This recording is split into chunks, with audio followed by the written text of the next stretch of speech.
America fell in love with a murderer, again. Luigi Mangione, 26-year-old computer engineer, apparently decided Python wasn't the only way to debug the healthcare system, so he took matters into his own hands by shooting United Healthcare's CEO Brian Thompson. And because this is 2024, where we apparently celebrate accused murderers if they're attractive enough, social media immediately turned him into their new heartthrob. Now, don't get me wrong, insurance companies have been robbing Americans blind for decades, but here's the thing.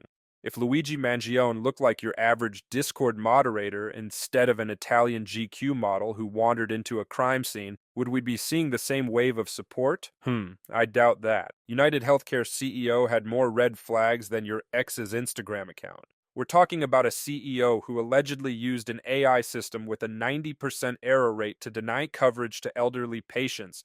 After getting arrested, Mangione's 8-page manifesto raises some valid points about America's broken healthcare system. But let's be honest, his mugshot is raising even more eyebrows. This, my friends, is a tale of pretty privilege, the superpower nobody talks about, but everyone knows exists. It is December 20th, 2024, and you're watching WiWiPEDIA. Now, this video isn't about judging anyone's actions or debating ethics.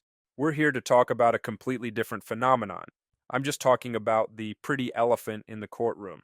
The numbers are wild. We're talking 50,000 shares of hashtag #FreeLuigi, fan art that would make DeviantArt blush, and merch sales that would make Taylor Swift's team take notes. But here's where it gets really crazy. His supporters have gone full parasocial relationship mode. We've got people organizing Luigi look-alike contests in Washington Square Park. The crowdfunding campaign for his legal defense has raised over $125,000, and the fans are sending him jail commissary money for snacks, sodas, and an iPad. You know, the essentials for any accused murderer's self-care routine. But the crown jewel of this pretty privilege parade is some supporters have actually gotten tattoos of his face. Let that sink in. While most people's bad decisions involve drunk texting their ex, these folks are permanently inking an accused murderer's face on their bodies. But Luigi isn't the first pretty person to turn the justice system into a modeling opportunity. Let me introduce you to the OG of pretty privilege and crime, Jeremy Meeks, aka the Hot Felon. In 2014, this guy got arrested during a gang sweep in Stockton, California for felony weapon charges. Normal procedure would have been jail time and a record, but one mugshot later, and boom, from prison jumpsuit to jumping down fashion runways in Italy. While most inmates were worried about prison food, Meeks was signing modeling contracts from behind bars. His mugshot had women flooding the police department's Facebook page with comments like, "He can steal my heart anytime," and "Who cares about the crime when you look like this?" I'm not kidding. They literally started a GoFundMe for his bail. Then there's Cameron Herron, who turned TikTok into his personal fan club after being sentenced to 24 years for killing a mother and her 1-year-old daughter while street racing at 100 miles per hour. Yeah, you heard that right. Street racing. His courtroom videos went so viral, you'd think he was accepting an Oscar instead of a prison sentence. The hashtag #FreeCameron got more views than your entire TikTok feed combined, with fans from around the world making edits of his emotional courtroom moments set to sad music.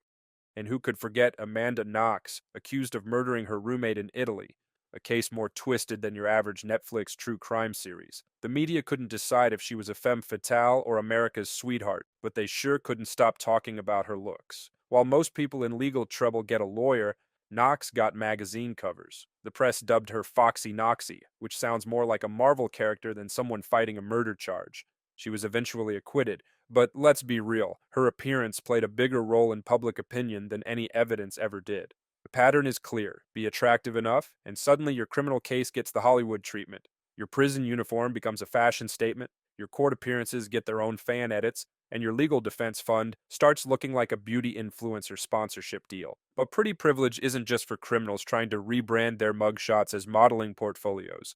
Studies show attractive people are playing life with cheat codes enabled, and the numbers are wild. Attractive people earn 10 to 15% more than the rest of us mortals. That's basically a being hot bonus. The dating stats say that the top 10% of attractive Tinder profiles get 60% of all matches. So while some people are playing hot or not, the rest of us are playing seen or unseen. The courtroom stats are even more ridiculous.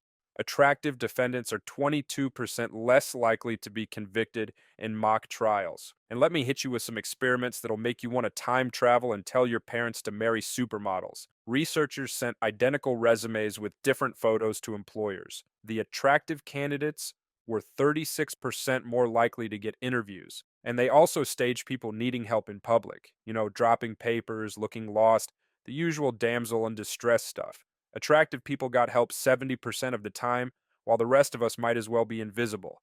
That's not a study, that's just bullying with extra steps. The science is clear. Pretty privilege is like having an invisible crown that only everyone can see. Which reminds me, I recently did a DNA test to figure out why I never got help picking up my dropped papers, and it turns out I'm 99% likely to need you to smash that like button to overcome my genetic disadvantages, and drop a subscribe if you want more videos exposing society's secret stats. This has been WiWiPEDIA, and I'll see you in the next one, assuming the algorithm doesn't judge me based on my looks.